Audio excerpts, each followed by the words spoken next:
हरियाणा आए अमित शाह ने 2 महीने पहले ही ये स्पष्ट कर दिया था कि भाजपा नायब सैनी के नेतृत्व में ही आगामी विधानसभा चुनाव लड़ेगी। लेकिन रह रहकर अपने आप को मुख्यमंत्री बनने की टीस भाजपा के कई दिग्गज नेताओं को रही। इस लिस्ट में जिसका नाम सबसे ऊपर है वो है दक्षिण हरियाणा के बड़े लीडर राव इंद्रजीत सिंह। राव का हरियाणा की राजनीति में हमेशा से ही अहम दखल रहा है। राव का मानना है कि इस बार भी हरियाणा का ये भाग निर्णायकी भूमिका में रहेगा। वहीं अपने साथी लीडर्स का नॉमिनेशन करने आ रहे राव की मुख्यमंत्री बनने की टीस एक बार फिर जगजाहिर हुई है। नॉमिनेशन के बाद कोचली अनाज मंडी में एक जनसभा को संबोधित करने के बाद पत्रकारों से बात करते हुए राव ने कहा कि 12 वर्षों में तो कुड़ी की भी सुनवाई हो जाती है, लेकिन 12 वर्षों के बाद हमें कोई तवज्जो नहीं दी गई। क्या हम उस कुड़ी से भी बुरे हैं? देखो, हमारे को पूरी उम्मीद है कि हम इस बार पार्टी की सरकार दोबारा बनाएंगे। और जहां तक मुख्यमंत्री की बात है, हालांकि पार्टी ने ये निर्णय तो ले ही लिया कि भाई नायब सिंह सैनी को वो चीफ मिनिस्टर के नेतृत्व के तौर के ऊपर ये इलेक्शन लड़ेंगे, लेकिन 12 साल के अंदर तो कुड़ी की भी आ जाती है। और 2 टर्म यानी कि 10 साल हमने भारतीय जनता पार्टी को दक्षिणी हरियाणा से फुल समर्थन देकर के जिताया है। तो क्या हम कुड़ी से भी गैर गुजरे हैं क्या? हाँ, देखो, क्यों नहीं बन सकता? ये तो हमने जिताया, पार्टी को जिताया है इस एरिया में, इनका हक भी पड़ता है। राव यही नहीं रुके, बल्कि उन्होंने आगे कहा कि अहिरवाल के कार्यकर्ता ने हर वक्त पार्टी को मजबूत बनाने का काम किया है, इसीलिए 2 बार पार्टी सत्ता में आई और खट्टर सीएम बने। उन्होंने कार्यकर्ताओं से पूछते हुए कहा कि क्या हम पार्टी को मजबूत नहीं करते तो क्या पार्टी सत्तासीन हो पाती। उन्होंने कहा कि 2 बार सरकार बनाने वालों की सुनवाई नहीं हुई।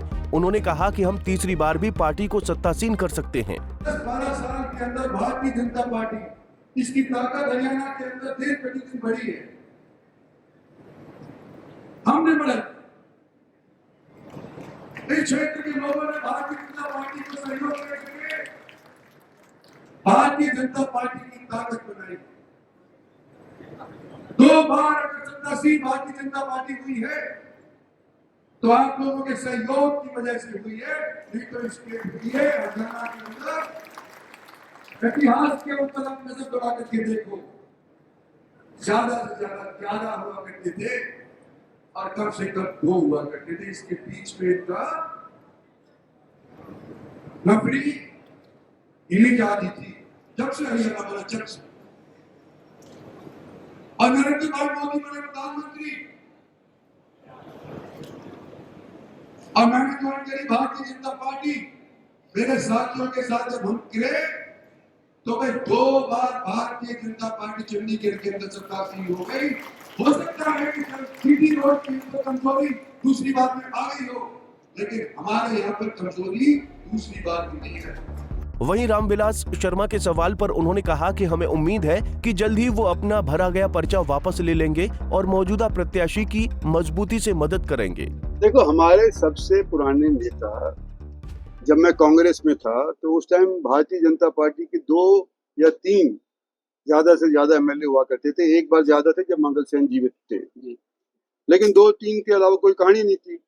कांग्रेस से किसी नेता से पूछ लो, किसी कांग्रेस के वर्कर से पूछ लो, अगर भारतीय जनता पार्टी के अंदर किसी नेता का नाम किसी की जुबान पे आता था तो वो रामविलास शर्मा का आता था। आज के दिन पार्टी ने उनको सोच समझ करके टिकट नहीं दी, लेकिन उनके साथी कंवर सिंह, जिनको उन्होंने पार्टी का प्रधान बनाया था, जिनको मैंने एक चेयरमैन बनाया था, उसके अंदर सहयोग किया था, तो उसको टिकट दी है। और मुझे पूरा भरोसा है कि रामविलास शर्मा जी अपना पर्चा वापस लेंगे, उनका समर्थन करेंगे। वहीं राव के भाई राव यादवेंद्र सिंह को कांग्रेस से टिकट की उम्मीद थी। इस सवाल पर इंद्रजीत ने क्या कुछ कहा, सुनिए। अभी तो देखो, शुरुआत है, 2-4 दिन के अंदर सब सेटल डाउन हो जाएगा। हाँ, मेरे भाई को टिकट नहीं मिली, पर वो कांग्रेस के अंदर है, मैं बीजेपी। देखो भाई 2 बार कांग्रेस से लड़ लिया था और कांग्रेस ने, मैंने सुना है कि ये रणनीति बनाई कि जो 2 बार हार लिया होता है उसको टिकट नहीं दी जाएगी। नहीं तो वो भी सक्षम था, और अगर पार्टी की ये नीति नहीं होती तो शायद उसको भी टिकट मिल सकती। बता दें कि अहिरवाल बेल्ट को ही हरियाणा की राजनीति में अहम भूमिका बनाने के लिए जाना जाता रहा है। इस बेल्ट में 3 जिले और 11 हलके आते हैं। खैर, अब तो ये समय के गर्व में है कि क्या राव को भाजपा जितना टिकट वितरण में खुश कर पाई है, उतना क्या सत्ता में एक बार फिर काबिज होने पर कर पाएगी या नहीं, ये देखना दिलचस्प रहेगा। रेवाड़ी से महेंद्र भारती, पंजाब केसरी टीवी। हमसे जुड़े रहने के लिए हमारे YouTube चैनल को सब्सक्राइब करें और नई वीडियो की नोटिफिकेशन के लिए बेल आइकॉन को दबाएं। अगर आप ये वीडियो Facebook पर देख रहे हैं तो लाइक जरूर करें और ज्यादा से ज्यादा शेयर करें। धन्यवाद।